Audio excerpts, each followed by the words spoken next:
Albert Einstein once said, everybody's a genius, but if you judge a fish by its ability to climb a tree, it will live its whole life believing that it is stupid. Ladies and gentlemen of the jury, today on trial we have modern day schooling. Glad you could come. Not only does he make fish climb trees, but also makes them climb down and do a 10-mile run. Tell me, school, are you proud of the things you've done?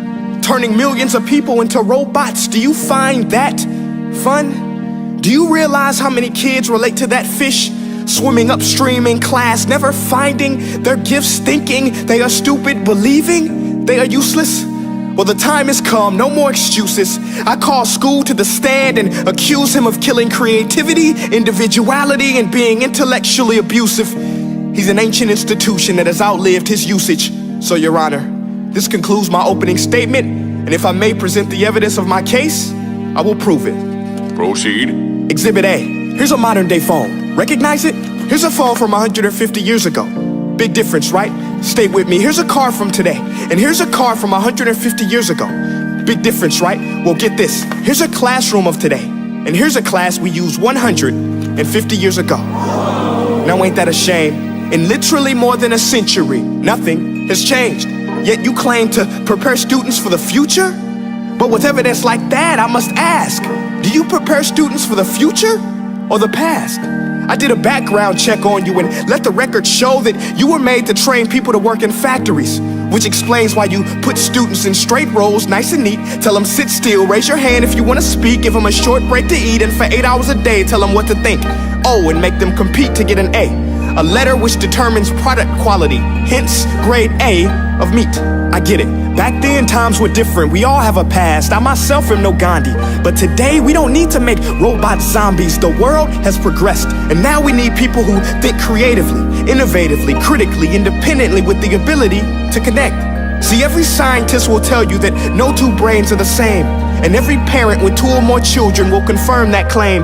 So please explain why you treat students like cookie cutter frames or snapback hats, giving them this one-size-fits-all crap. Watch your language. Sorry, Your Honor, but if a doctor prescribed the exact same medicine to all of his patients, the results will be tragic. So many people would get sick, yet when it comes to school, this is exactly what happens, this educational malpractice, where one teacher stands in front of 20 kids, each one having different strengths, different needs, different gifts, different dreams, and you teach the same thing the same way?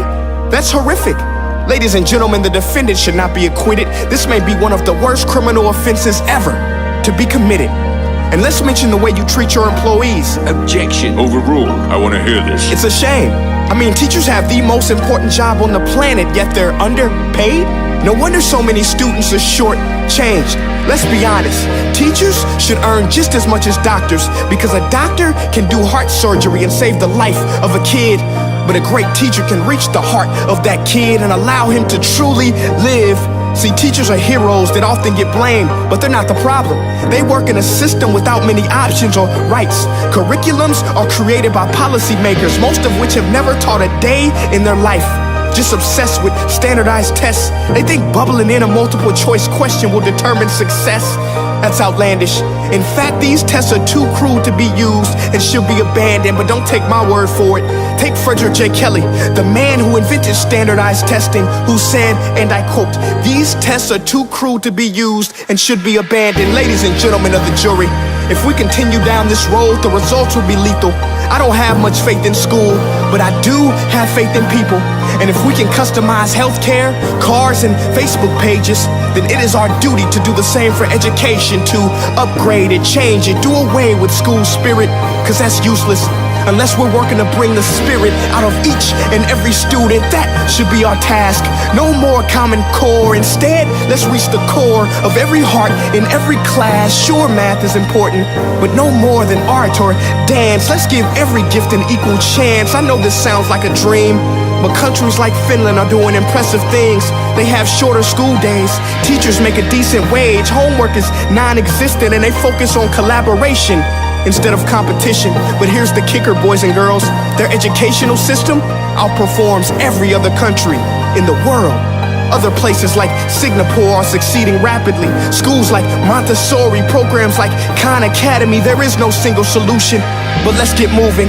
Because while students may be 20% of our population, they are 100% of our future. So let's attend to their dreams, and there's no telling what we can achieve. This is a world in which I believe, a world where fish are no longer forced to climb trees. I'll rest my case.